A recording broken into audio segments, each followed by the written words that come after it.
जीवन हमें एक मौका देता है, इसलिए जब भी सही कॉलेज चुनने का समय आए तो सिर्फ मंगलायतन यूनिवर्सिटी आपके बेहतरीन भविष्य और सर्वांगीण विकास के लिए। हमको कुछ 4-5 लोग जो बैठे हैं वहाँ, जो राजद में बैठे हैं, वो लोग पूरे तरीके से हमको सोचे कि अकेला पड़ जाएगा तो इसको दबा देना है। तो तेज प्रताप यादव दबने वाला नहीं। तो हम जाएंगे पब्लिक के बीच में, जनता के बीच में। न्याय मेरा जनता करेगा। पापी लोग का नाम भी नहीं खोलना चाहिए। किसी के निजी जीवन में अगर आप हस्तक्षेप कीजिएगा तो कोई बर्दाश्त नहीं करेगा। अगर ज़्यादा हमको लोग दबाएगा तो हम न्यायालय का सहारा लेंगे, कोर्ट कचहरी का सहारा लेंगे। तो हम बिहार सरकार से ये भी हम मांग करते हैं कि हम अभी असुरक्षित महसूस कर रहे हैं। हमको खतरा है, हमको अपने जान के ऊपर खतरा है। मेरे जीवन को बर्बाद करने का काम किए हैं, चाहे हमारे निजी जीवन को उजागर करने का काम किए हैं, तो मैं उन लोगों को नहीं छोड़ूंगा। मैं कभी बकसने वाला नहीं हूँ। हमको संगठन से, पार्टी से, घर परिवार से, हर एक तरीके से हमको बाहर बेदखल किया गया। प्रताप जी, आपके पिताजी ने ट्वीट किया था और ट्वीट करके आपको पार्टी से निकाल दिया गया 6 सालों के लिए। आपको घर से भी कहा गया कि 6 साल तक संपर्क नहीं करेंगे। देखिए, जिस तरीके से प्रकलन हुआ और किन लोगों के माध्यम से हमें, कुछ 4-5 लोगों के माध्यम से साजिश करके जिस तरीके से पार्टी से बाहर निकाला गया, ये पूरी बिहार की जनता ने देखने का काम किया है। और मैं, सब लोग जानते हैं, पूरे बिहार की, पूरे देश की जनता जानती है कि किस तरीके से है मेरा स्वभाव है, कैसा नेचर है, किस तरीके से हम घुल मिल जाते हैं हर एक लोगों में। और इसी का गलत फ़ायदा उठा करके हमको कुछ 4-5 लोग जो बैठे हैं वहाँ, जो राजद में बैठे हैं, वो लोग पूरे तरीके से हमको सोचे कि अकेला पड़ जाएगा तो इसको दबा देना है। तो तेज प्रताप यादव दबने वाला नहीं है। हम पहला बात आपको बता देना चाहते हैं। अब पूरी बिहार की जनता के सामने, पूरी देश की जनता के सामने हम खुला चुनौती भी देने का काम करते हैं। कुछ लोग जो वहाँ बैठे हैं डेरा डाल करके, तो अब हम जाएंगे पब्लिक के बीच में, जनता के बीच में। न्याय मेरा जनता करेगा। वो 4-5 लोग जो बैठे हैं वो न्याय नहीं करेगा। मैं उनका नाम भी नहीं खोलना चाहता हूँ कि पापी लोग का नाम भी नहीं खोलना चाहिए। लेकिन आखिर क्या वजह हो गई जिससे आपको घर परिवार से दूर कर दिया गया? क्या वजह हो गई, क्या हुई, सब लोगों ने देखा है, क्या जाना है। मेरे निजी जीवन के बारे में लोगों ने उंगली उठाने का काम किया, तो आदमी कोई बर्दाश्त नहीं करेगा ना जी। किसी के निजी जीवन में अगर आप हस्तक्षेप कीजिएगा तो कोई बर्दाश्त नहीं करेगा। जो भी प्रकलन रहा है, जनता ने देखा, जनता ही न्याय करेगा।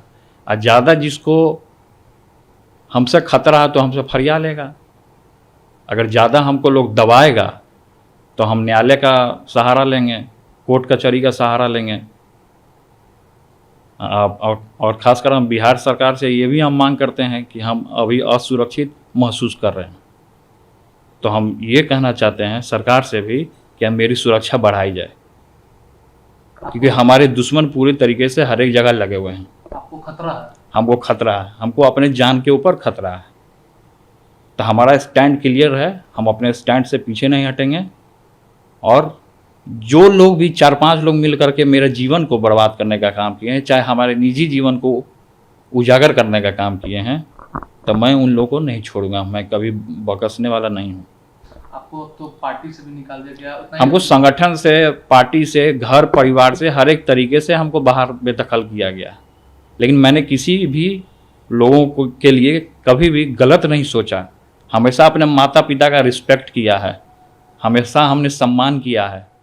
और साथ ही साथ तेजस्वी जी मुख्यमंत्री बने, एक बड़े भाई का पूरे तरीके से आशीर्वाद है।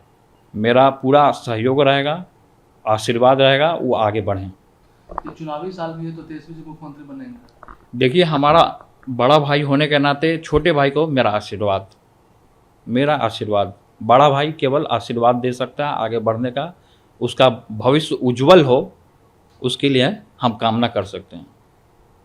लेकिन जिस तरीके से न्यूज़ में जो चला मेरे निजी जीवन के बारे में, अगर उसमें कोई कूदना चाहता है तो हम सब फरिया लेगा। हम कोर्ट का सहारा लेंगे, हम हर एक तरीके का सहारा लेकर के हम आगे बढ़ने का काम करेंगे। अब पूरी बिहार की जनता अब पूरी देश की जनता वो तय करेगी कि हमको क्या करना है, नहीं करना है। अब आप ये खुली चुनौती मैं आपके ANI चैनल के माध्यम से मैं सभी लोगों को देने का काम करता हूँ। मैं किसी से डरने वाला नहीं हूँ। हरि हराय नमः, कृष्ण यादवाय नमः, यादवाय माधवाय केशवाय नमः। तो हम कृष्ण भगवान के वंशज हैं, यादव हैं, तो हम किसी से डरते नहीं हैं और डंके की चोट पे काम करने का काम करते हैं। कौन है वो 4-5 लोग जो आपको तो मैं कहा ना कि मैं समय आने पे मैं ये नाम खोल दूंगा। मैं अब ये नाम को सस्पेंस में रहने दीजिए। तो इसीलिए मैं आज चैनल के माध्यम से आपको ये और पूरी बिहार की जनता को मैं ये बताना चाहता हूँ कि मेरे साथ अन्याय हो रहा है।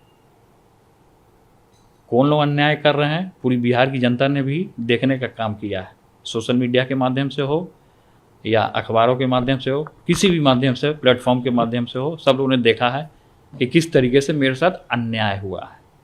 तो उस अन्याय जो हमारे साथ हुआ है, मैं दबने वाला नहीं हूँ। मैं खुल के चुनौती देने का काम करता हूँ उन लोगों को। लेकिन आप अब विधायक है, आप राजद से विधायक है, अब आपको टिकट भी राजद से नहीं मिला, तो क्या तेज प्रताप जी आगे किस पार्टी से या अपना पार्टी बनाएंगे? नहीं, हम क्यों बनाएंगे अपना पार्टी? हम जनता के बीच में जाएंगे। हम क्यों बनाएंगे अपना पार्टी? पार्टी बना करके लोग चुनाव लड़ता है क्या? ऐसे चुनाव नहीं लड़ता है। तो पार्टी बनाना ना बनाना वो अलग का बात है। हमारा बैकग्राउंड रहा है पॉलिटिक्स का। हम भी पॉलिटिक्स में रहे, कई एक दिन तक मंत्री रहे हैं, अभी विधायक हैं वर्तमान में। तो सब लोग जाने, तो लाखों करोड़ों जनता जब चुनता है तो कुछ सोची समझ के ना चुनता होगा, या हमको चुना होगा तो कुछ सोच समझ के। हसनपुर का जनता महान जनता, आदरणीय पूजनीय जनता चुना होगा तो कुछ क्वालिटी या कुछ गुण देखा होगा तभी ना चुना होगा। ऐसे ही तो किसी को नहीं चुनता है। कोई भी 11 नथु गेरा आएगा, उसको हरा के भेज देगा। तो जो जनता का दर्द समझेगा, जो जनता के बीच में रहेगा, वही ना असली नेता, असली खलनायक या सब जाना जाएगा जनता का बीच में। तो तेज प्रताप जी 2025 में फिर से चुनाव लड़ेंगे? क्यों नहीं लड़ेंगे? एकदम लड़ेंगे। कोई रोक लेगा क्या हमको?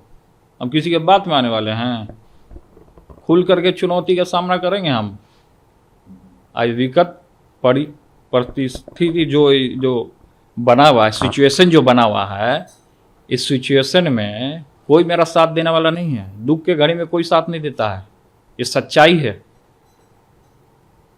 दुख के घड़ी में अगर आप साथ दीजिएगा, जो लोग भी मेरे दुख के घड़ी में आज हमारे साथ हैं या साथ हमको लोग दे रहे हैं, वो मेरे लिए भगवान है। लेकिन जिस तरीके से आपको जो तस्वीरें वायरल हुई शादी का या और भी जितने तस्वीरें वायरल हुई, क्या वो सच है या फिर? देखिए, वो निजी जीवन है हमारा, उसमें किसी को हस्तक्षेप करने का कोई अधिकार नहीं बनता है। किसी को क्या तस्वीर है नहीं है, किसी को भी हस्तक्षेप करने का अधिकार नहीं। जिसको ज़्यादा प्रॉब्लम है तो हमसे फरिया लेगा। आज आपके कंदीसवाल, आज आपके पिताजी है वो राष्ट्रीय अध्यक्ष के पद के लिए फिर से नॉमिनेशन कर रहे हैं। अच्छी बात है, मेरा शुभकामना है हमारे पिताजी को। उनको मेरा भी आयु लगे, उनका और उज्जवल भविष्य हो, तेजस्वी जी आगे बढ़े, बिहार के मुख्यमंत्री बने, मेरा आशीर्वाद है।